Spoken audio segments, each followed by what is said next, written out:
Hello, welcome back to my YouTube channel. ಇವತ್ತು ನಿಮ್ಮನ್ನು temple tour ಕರ್ಕೊಂಡು ಹೋಗೋಣ ಅಂತ ಒಂದು ಹೊಸ ವಿಡಿಯೋ ಒಟ್ಟಿಗೆ ಬಂದಿದ್ದೀನಿ. ಯಾವ್ಯಾವ ದೇವಸ್ಥಾನಗಳಿಗೆ ಹೋದ್ವಿ, ಹೆಂಗೆ ಹೋದ್ವಿ ಅನ್ನೋದನ್ನೆಲ್ಲ ಹೋಗ್ತಾ ಹೇಳ್ತಾ ಹೋಗ್ತೀನಿ. ವಿಡಿಯೋ ಶುರು ಮಾಡೋಣ. ಬೆಳಗ್ಗೆ ಬೇಗ ಎದ್ದು 4:15ಗೆ ರೆಡಿಯಾಗಿ ನಮ್ಮ ಪಯಣ ಶುರು ಮಾಡಿದ್ವಿ. ನಾವಿವತ್ತು ಹೊರಟಿರೋದು ತಮಿಳ್ನಾಡಲ್ಲಿರೋ ಕಲ್ಯಾಣ ಸುಂದರೇಶ್ವರ ದೇವಸ್ಥಾನಕ್ಕೆ. ಈ ದೇವಸ್ಥಾನದ ವಿಶೇಷ ಏನಂದರೆ, ಯಾರಿಗೆ ಮದುವೆ ಸೆಟ್ ಆಗ್ತಾರಲ್ಲ ಅವರು ಈ ದೇವಸ್ಥಾನಕ್ಕೆ ಹೋಗಿ ಪೂಜೆ ಮಾಡಿಸ್ಕೊಂಡು ಬಂದರೆ 3 ತಿಂಗಳೊಳಗೆ ಮದುವೆ ಸೆಟ್ ಆಗುತ್ತೆ ಅನ್ನೋದೊಂದು ಪ್ರತೀತಿ. ಇಲ್ಲಿ ಕಲ್ಯಾಣ ಸುಂದರೇಶ್ವರನ ದರ್ಶನ ಮಾಡೋದಕ್ಕೂ ಮುಂಚೆ 9 ನವಗ್ರಹಗಳ ದರ್ಶನ ಮಾಡಬೇಕು ಅನ್ನೋದೊಂದು ಪ್ರತೀತಿ ಇದೆ. ಅದಕ್ಕೆ 9 ನವಗ್ರಹಗಳ ದರ್ಶನ ಮುಗಿಸ್ಕೊಂಡು ಅಲ್ಲಿಗೆ ಹೋಗ್ತೀವಿ. ಬೆಂಗಳೂರಿಂದ ತಿರುವನಂಜರಿಗೆ ಹೋಗಬೇಕಾದ್ರೆ ಆನ್ ದ ವೇನಲ್ಲಿ ಸಿಗೋ ದೇವಸ್ಥಾನನೇ ಅರುಣಾಚಲೇಶ್ವರನ ದೇವಸ್ಥಾನ. ಈ ದೇವಸ್ಥಾನಕ್ಕೆ ಟ್ರಸ್ಟ್ ಮೀ, ಶಿವನ ಅಪ್ಪಣೆ ಇಲ್ದಿರ ನಾವು ಒಳಗಡೆಗೆ ಹೋಗೋದಕ್ಕೂ ಆಗಲ್ಲ. ನಾವು ಬೆಳಗ್ಗೆ ಒಂದು ಸಲ ಬಂದ್ವಿ, ವಾಪಸ್ ಬೆಂಗಳೂರು ಹೋಗ್ಬೇಕಾದ್ರೆ ಒಂದು ಸಲ ಬಂದ್ವಿ. ಬಟ್ ಆದ್ರೂ ದೇವಸ್ಥಾನ ಸುತ್ತ ನೋಡ್ಕೊಂಡು ಹೊರಟುವೆ ಹೊರತು ಒಳಗಡೆ ಹೋಗೋಕ್ಕಾಗಲೇ ಇಲ್ಲ. ಇಲ್ಲಿ ಗಿರಿ ಪ್ರದಕ್ಷಿಣೆ ಹಾಕೋರು ಆಗ್ತಾ ಇರ್ತಾರೆ. ನೈಟ್ ಶುರು ಮಾಡಿದ್ರೆ ಪಾದಯಾತ್ರನ ಬೆಳಗ್ಗೆಗೆ ಎಂಡ್ ಮಾಡ್ತಾರೆ. ಇದೇ ನೋಡಿ ರಾಜಗೋಪುರ. ನಾವು ಒಳಗಡೆ ಹೋಗೋಕ್ಕಾಗಲಿಲ್ಲ, ತುಂಬ ರಶ್ ಇತ್ತು. ಬಿಕಾಸ್ ನಾವು ಆ 9 ನವಗ್ರಹಗಳನ್ನ ದೇವಸ್ಥಾನನ ಮುಗಿಸ್ಕೊಂಡು ಕಲ್ಯಾಣ ಸುಂದರೇಶ್ವರ ದೇವಸ್ಥಾನ ಮುಗಿಸ್ಕೊಂಡು ಗರ್ಭರಕ್ಷಾಂಬಿಕೆ ಅಮ್ಮನವರ ದೇವಸ್ಥಾನ ಮುಗಿಸ್ಕೊಂಡು ಹೋಗಬೇಕು ಅಂತ ಪ್ಲ್ಯಾನ್ ಇದ್ದಿತ್ತು. ಇಷ್ಟೆಲ್ಲನೂ 2 ದಿವಸದಲ್ಲಿ ಮುಗಿಸ್ಬೇಕನ್ನೋ ಪ್ಲ್ಯಾನ್ ಇತ್ತು. ಸೊ ಅದಕ್ಕೆ ಇಲ್ಲಿ ಒಳಗಡೆ ಹೋಗೋಕ್ಕಾಗಲಿಲ್ಲ. ಆದರೂ ರಶ್ ಇರಲ್ವೇನೋ ಅಂತ ಅಂದ್ಬಿಟ್ಟು ಹೋಗೋಣ ಅಂತ ಟ್ರೈ ಮಾಡಿದ್ವಿ, ಹೋದ್ವಿ. ಇಲ್ಲೊಂದು ಸ್ಟಾರ್ಟಿಂಗ್ ಸಿಗೋದೆ ನಿಮಗೆ ಸುಬ್ರಹ್ಮಣ್ಯ ಸ್ವಾಮಿ ದೇವಸ್ಥಾನ. ಇಲ್ಲಿ ಸುಮ್ಮನೆ ಕೈ ಮುಕ್ಕೊಂಡು ಹೊರಟ್ಬಿಟ್ವಿ. ನಮ್ಮ ನೆಕ್ಸ್ಟ್ ಪ್ರಯಾಣ ಶುರು ಮಾಡಿದ್ವಿ. ಈ ಕಲ್ಯಾಣ ಸುಂದರೇಶ್ವರ ದೇವಸ್ಥಾನಕ್ಕೆ ಒಂದು ಇತಿಹಾಸನೇ ಇದೆ. ಏನಂದರೆ, ಒಬ್ಬ ರಾಜ ಇರ್ತಾನೆ. ಆ ರಾಜಂಗೆ ಮಕ್ಕಳು ಇರಲ್ಲ. ತುಂಬ ಮದುವೆ ಆಗಿ ತುಂಬ ವರ್ಷಗಳಾದ್ರೂ ಅವನೇನು ಮಾಡ್ತಾನೆ, ಇದಕ್ಕೆ ಸೂಕ್ತ ಪರಿಹಾರ ಕೇಳಿಕೊಂಡು ಋಷಿಮುನಿಗಳ ಹತ್ರ ಹೋಗ್ತಾನೆ. ಋಷಿಮುನಿಗಳು ಏನು ಸಜೆಸ್ಟ್ ಮಾಡ್ತಾರೆ ಅಂದರೆ, ಒಂದು ಯಜ್ಞ ಯಾಗನ ಮಾಡು, ಅದನ್ನು ಮಾಡಿದ್ಮೇಲೆ ನಿಮಗೆ ಒಂದು ಹೆಣ್ಮಗು ಹುಟ್ಟುತ್ತೆ ಅಂತ ಹೇಳ್ತಾರೆ. ಆವಾಗ ಆಯಿತು ಅಂದ್ಬಿಟ್ಟು ರಾಜ ಏನು ಮಾಡ್ತಾನೆ, ಅವ್ರು ಹೇಳಿದಂತೆ ಯಜ್ಞನ ಮಾಡ್ತಾನೆ. ಯಜ್ಞ ಯಾಗಾದಿಗಳನ್ನೆಲ್ಲ ಮಾಡಿ ಒಂದು ಹೆಣ್ಮಗು ಹುಟ್ಟುತ್ತೆ ಅವ್ರಿಗೆ. ಬಟ್ ಇಲ್ಲಿ ಮೈನಸ್ ಪಾಯಿಂಟ್ ಏನಾಗುತ್ತೆ ಅಂತ ಅಂದರೆ, usually all womens have 2 breasts, but ಈ ಮಗುಗೆ 3 ಬ್ರೆಸ್ಟ್ಸ್ ಇರುತ್ತೆ. ಸೊ ರಾಜಂಗೆ ಸ್ವಲ್ಪ ಯೋಚನೆ ಬರುತ್ತೆ, ಏನು ಹಿಂಗಾಗೋಯ್ತು ಅಂತ ಅಂದ್ಬಿಟ್ಟು. ಆವಾಗ ಏನು ಮಾಡ್ತಾನೆ ರಾಜ, ಋಷಿಮುನಿಗಳ ಹತ್ರ ಮತ್ತೆ ಹೋಗ್ತಾನೆ. ಹೋಗಿ ಹಿಂಗಾಗಿದೆ ಅಂತೆಲ್ಲ ಹೇಳ್ಕೊತಾನೆ. ಆಗ ಆ ಋಷಿಮುನಿಗಳು ಹೇಳ್ತಾರೆ, ಅವಳಿಗೋಸ್ಕರ ಅಂತಾನೆ ಹುಟ್ಟಿರುವಂಥ ಗಂಡನ್ನು ಅವಳು ಮೀಟ್ ಮಾಡಿದ ತಕ್ಷಣ, ಅಂದರೆ ಭೇಟಿಯಾಗಿದ್ದ ತಕ್ಷಣ ಆ 3rd ಬ್ರೆಸ್ಟ್ ಏನಿರುತ್ತೆ ಮಾಯ ಆಗಿಬಿಡುತ್ತೆ ಅಂತ ಹೇಳ್ತಾರೆ. ಹಾಗೆ ಅದೇ ಥರನೇ ಈಕೆ ಅವಳು ಹುಟ್ಟಿನ ಕಾರಣಗಳನ್ನೆಲ್ಲ ಮುಗಿಸ್ಕೊಂಡು ಹಿಮಾಲಯದತ್ತ ಪಯಣ ಬೆಳೆಸ್ತಾಳೆ. ಆವಾಗ ಅಲ್ಲಿ ಭೇಟಿ ಆಗೋದೇನೆ ಕಲ್ಯಾಣ ಸುಂದರೇಶ್ವರನು. ಅಲ್ಲಿ ಆಕೆಯ 3rd ಬ್ರೆಸ್ಟ್ ಮಾಯ ಆಗುತ್ತೆ. ಇದು ಸ್ಟೋರಿ. ನಾವು ಅರುಣಾಚಲೇಶ್ವರ ದೇವಸ್ಥಾನನ ಮುಗಿಸ್ಕೊಂಡು ಫಸ್ಟ್ ಹೋಗಿದ್ದೆ ಸೂರ್ಯ ದೇವಸ್ಥಾನಕ್ಕೆ. ನವಗ್ರಹಗಳಲ್ಲಿ ಫಸ್ಟ್ ಅಟೆಂಡೆನ್ಸ್ ಹಾಕಬೇಕಾಗಿರೋದು ಸೂರ್ಯನಿಗೆ. ಅದಾದಮೇಲೆ ಸೂರ್ಯ ದೇವಸ್ಥಾನನ ಮುಗಿಸ್ಕೊಂಡು ನಮಗೆ ಸರಿಯಾಗಿ ಮ್ಯಾಪ್ ಗೊತ್ತಾಗಲಿಲ್ಲ. ನೆಕ್ಸ್ಟು ಇನ್ನೊಂದು ದೇವಸ್ಥಾನ, ಅದರಿಂದ ಮುಂದಕ್ಕೆ ಇದ್ದಂಥ ಶುಕ್ರ ದೇವಸ್ಥಾನಕ್ಕೆ ಹೊರಟ್ವಿ. ಶುಕ್ರ ದೇವಸ್ಥಾನದಲ್ಲಿ ನಮ್ಮ ಅದೃಷ್ಟಕ್ಕೆ ಒಂದು ಮ್ಯಾಪ್ ಸಿಕ್ತು.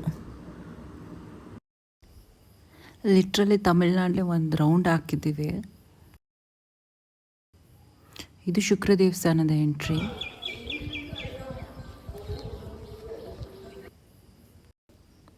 ಶುಕ್ರ ದೇವಸ್ಥಾನ ಮುಗಿಸ್ಕೊಂಡು ನಾವು ಹೊರಟಿದ್ದು ಚೆವ್ವಾಯಿ ಟೆಂಪಲ್, ಅಂದರೆ ಮಂಗಳ ಗ್ರಹ. ಇಲ್ಲಿಂದ ಎಕ್ಸಾಕ್ಟಾಗಿ 35 ಕಿಲೋಮೀಟರ್ ಇದೆ. ಮ್ಯಾಪ್ ನಿಮಗೆ ಕ್ಲಿಯರಾಗಿ ಗೊತ್ತಾಗಲಿ ಅಂತ ಬಿಡಿಸಿ ಸ್ಪ್ಲಿಟ್ ಮಾಡಿ ಹಾಕಿದ್ದೀನಿ.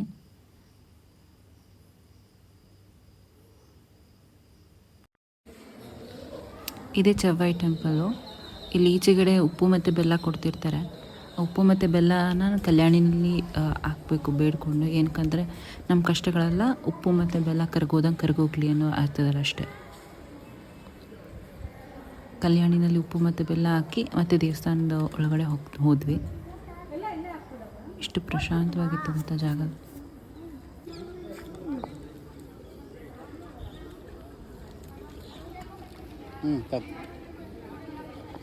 ತುಂಬ ದೊಡ್ಡ ದೇವಸ್ಥಾನ, ಹಳೆಯ ದೇವಸ್ಥಾನ.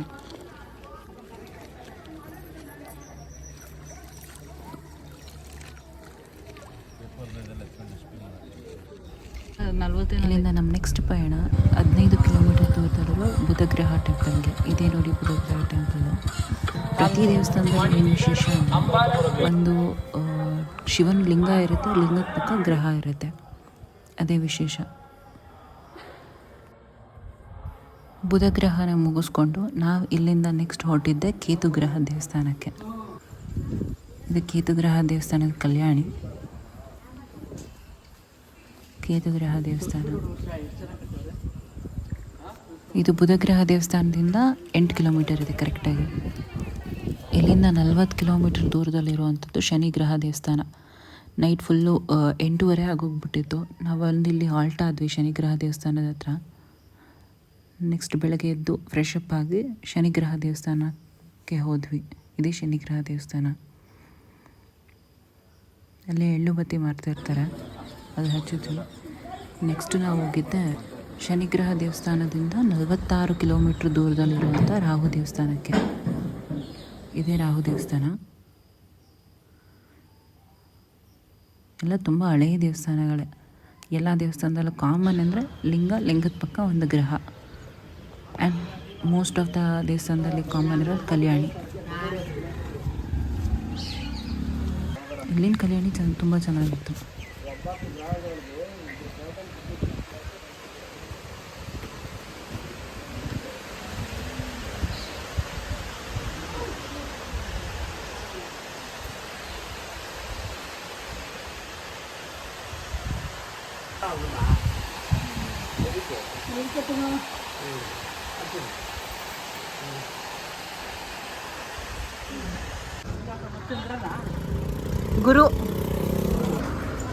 ನಾವು ನೆಕ್ಸ್ಟ್ ಹೋಗಿದ್ದೆ ಗುರುಗ್ರಹ ದೇವಸ್ಥಾನಕ್ಕೆ. ಅಲ್ಲಿಂದ ಅದು ಪ್ಲೇಸ್ ನೇಮ್ ಬಂದು ಅಲಗುಡಿ ಅಂತ.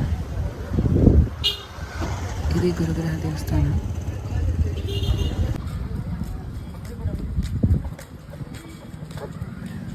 ಗುರುಗ್ರಹ ದೇವಸ್ಥಾನ ಮುಗಿದ್ಮೇಲೆ ನಾವು ಹೋಗಿದ್ದು ಗರ್ಭರಕ್ಷಾಂಬಿಕಾ ಅಮ್ಮ ದೇವಸ್ಥಾನಕ್ಕೆ.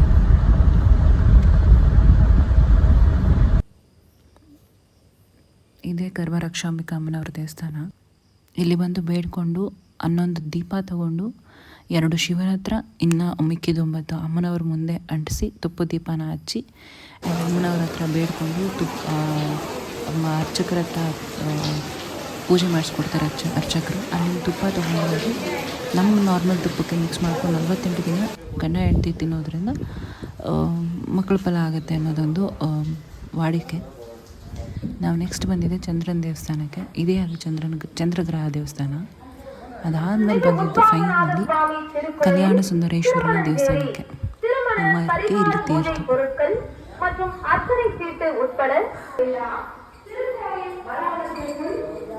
ವಾಪಸ್ ಹೋಗ್ಬೇಕಾದ್ರೂ ಅರುಣಾಚಲೇಶ್ವರನ ದೇವಸ್ಥಾನ ದರ್ಶನ ಮಾಡೋದಕ್ಕೆ ಟ್ರೈ ಮಾಡಿದ್ವಿ, ಆಗಲೇ ಇಲ್ಲ.